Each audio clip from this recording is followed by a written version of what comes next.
I'm here today to talk about how I track the books I read using Google Calendar. I started reading a lot more last year, and as a result, I wanted to keep track of what books I was reading, how long it was taking me to finish them, and that sort of thing. I did start tracking my books on my website. It was a bit cumbersome, and I didn't like that I couldn't really search the data or do anything like that. I'm sure I've had an Excel spreadsheet in the past, but I don't know where it is, and it wasn't really appealing to me to track via an Excel spreadsheet, so I decided to try using Google Calendar to track my books. So I went ahead and did that, and I'm really liking it so far. So I'm here to talk a little bit about what it is I do. Here we are in my Google Calendar, and I have a whole video on how I set up and use Google Calendar. I'll link that in the description box down below, but let's just jump right in to the calendars I have on my calendars list.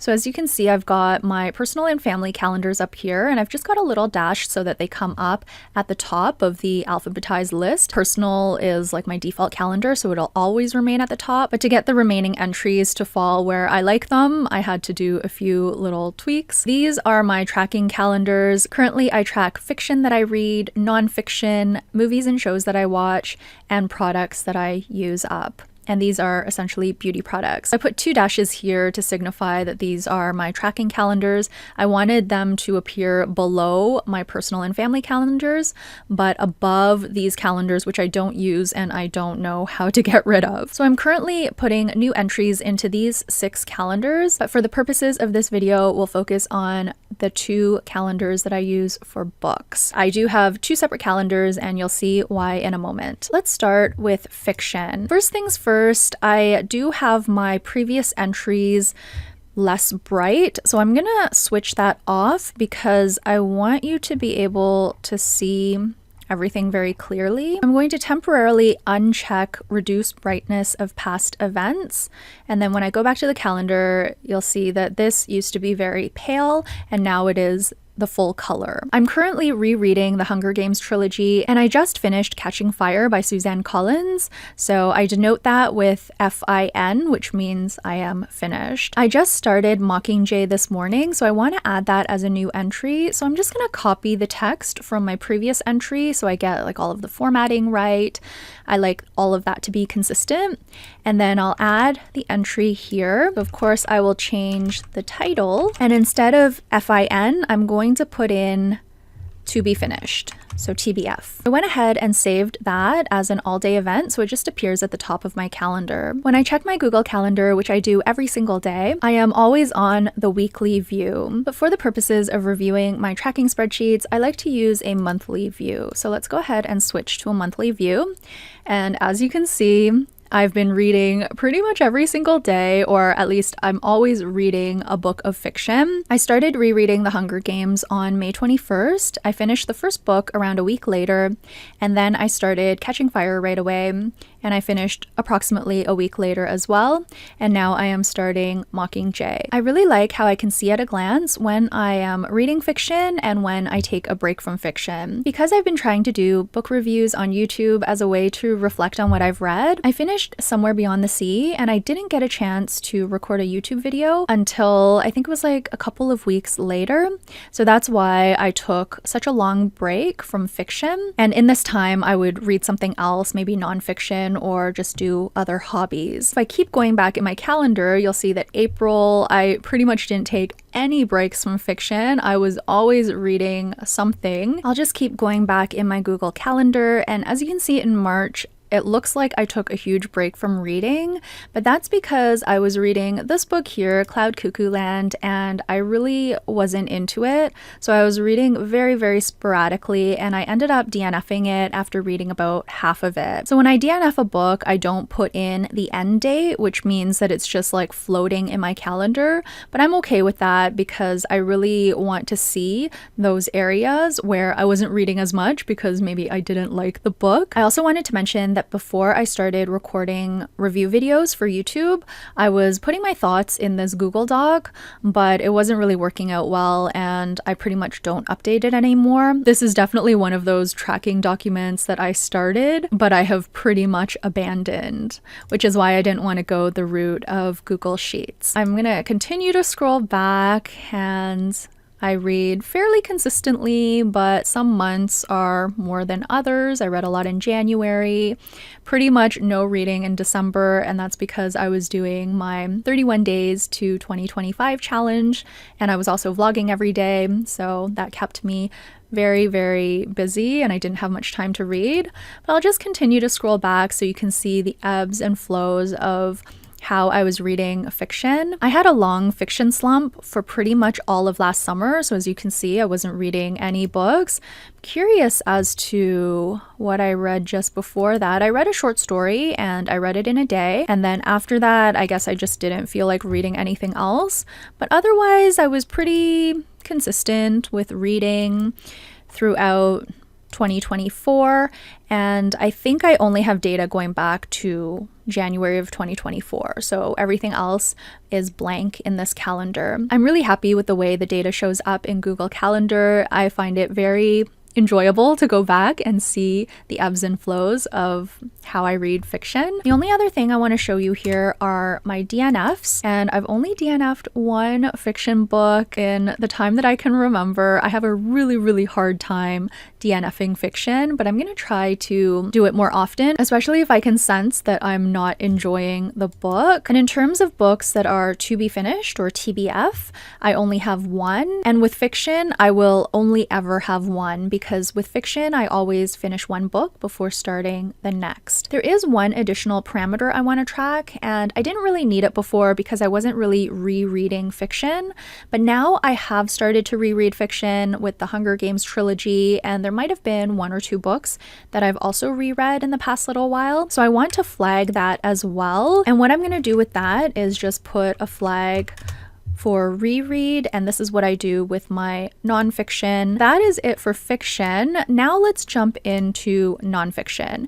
And nonfiction is a bit tricky because I tend to DNF a lot of nonfiction books, but DNF isn't quite the right name for it, so I'm going to think about that a little bit more. The other thing is it takes me a long time to read nonfiction. I don't read it like fiction, where I like to read it pretty much every day until it's done. I will take very long breaks with nonfiction. And finally, with nonfiction, I don't mind reading multiple books at the same time. They're usually different topics, so I can keep them very separated in my mind. Whereas if I tried to read more than one fiction book at a time, the stories get all jumbled in my mind. So that's just the way my brain works. And I'll just show you now the TBF books that I have for nonfiction. And again, these are books that are to be finished. So this book I've actually just finished yesterday. So I can change that to finished. And yesterday was June 5th. I'll save that. I'll refresh so it disappears from my filter. And as you can see now, I am currently reading two books. Braiding Sweetgrass, which I love, but I need to be in a certain mood to read that. I like to enjoy it very slowly on a quiet morning to myself. So that's a very specific way that I like to enjoy this book. But as you can see, I started it on September 30th, 2024. So I've been reading this book for almost a year now, which is why I track it differently. And I'll show you when I start scrolling back in the calendar. And as well, I just started rereading Salt, Fat, Acid, Heat.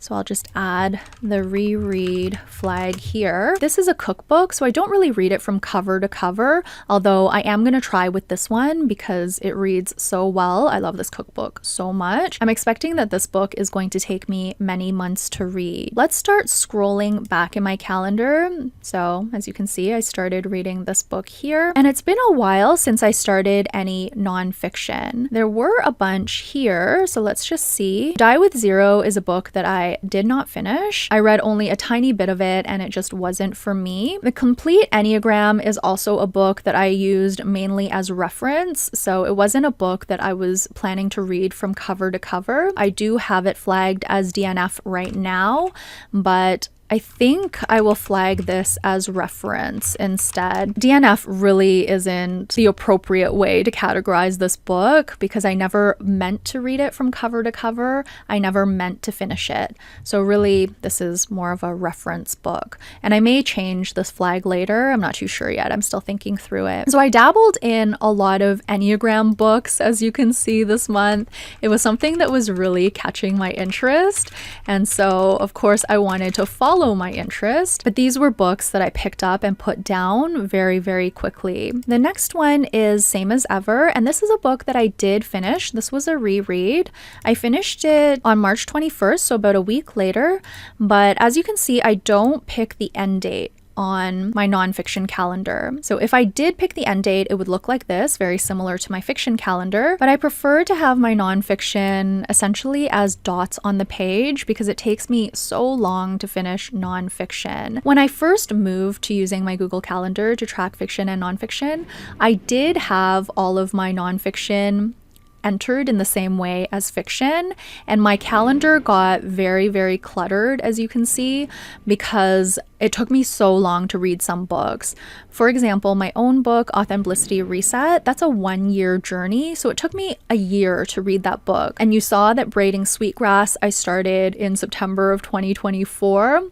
So again, it's just a lot of lines where I don't really want to see them because I don't necessarily touch my nonfiction books every single day. So I feel like it's kind of misleading to myself to have all of these lines on my calendar signifying that I'm reading all of these books and it looks like I'm reading them every single day, when nonfiction I only pick up every once in a while. So nonfiction is tracked quite differently, and I'll just scroll back so you can see kind of like the pattern of when I start nonfiction, but I pretty much always have nonfiction on the go. It might just be sitting on my shelf waiting for me to pick it up again.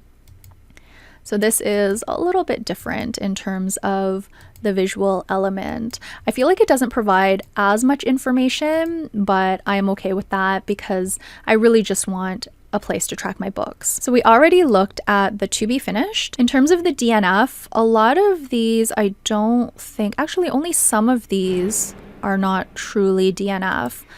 This one was not. With this book, I was really only interested in certain parts of it.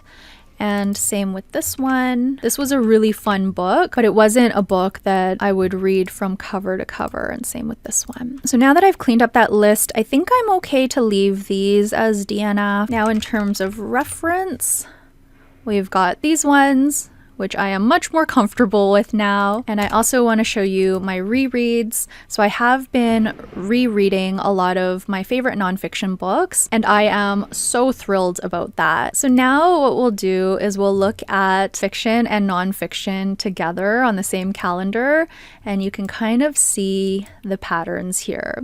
So when I am not reading fiction, I am much more into nonfiction. And I'm curious if I had any big gaps. In December, I don't think I read at all. Even though I had some nonfiction books started, I probably didn't touch them. And then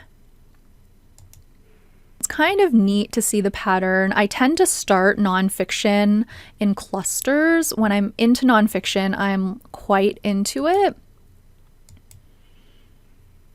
And same with fiction. I go on fiction kicks where I like to read a lot of fiction, one book after the other.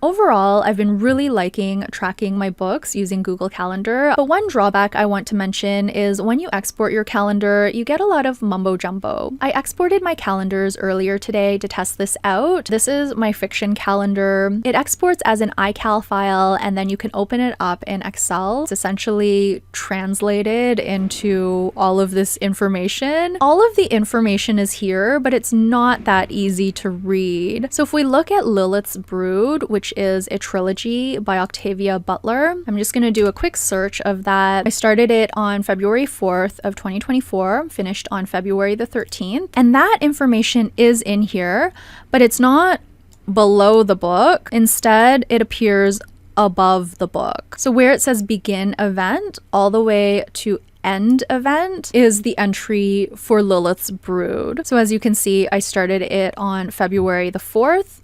It says I ended it February the 14th, but that's because my calendar is a full day event. So really, I finished this book on February 13th, as we saw in my actual Google Calendar. There's a bunch of information here that doesn't mean anything. and then the title of the book appears here. So to sort out this data, I mean, it wouldn't take that long because I didn't read that many books, but it's just not in a very clean format at all. But I also want to say that I am not actually that precious about keeping all of my data. The fun part for me is the tracking and the looking at stats, but I don't really need to go back that many years. If I can go back like a few months or whatnot, I am perfectly fine with that. And if I lose all the data and have to start over, I'm okay with that too. So for me, the backing up, the ability to export and that sort of thing is not a big deal. But for someone who really wants to have that archive, Google Calendar might not be the best way to track the books that you're reading. That is going to be it for this video on how I track my books using Google Calendar. Please let me know down below if you track the books that you read and what method you use. Thank you again so much for watching this video. I'll be back very soon with another one. Until then, please take care and bye for now.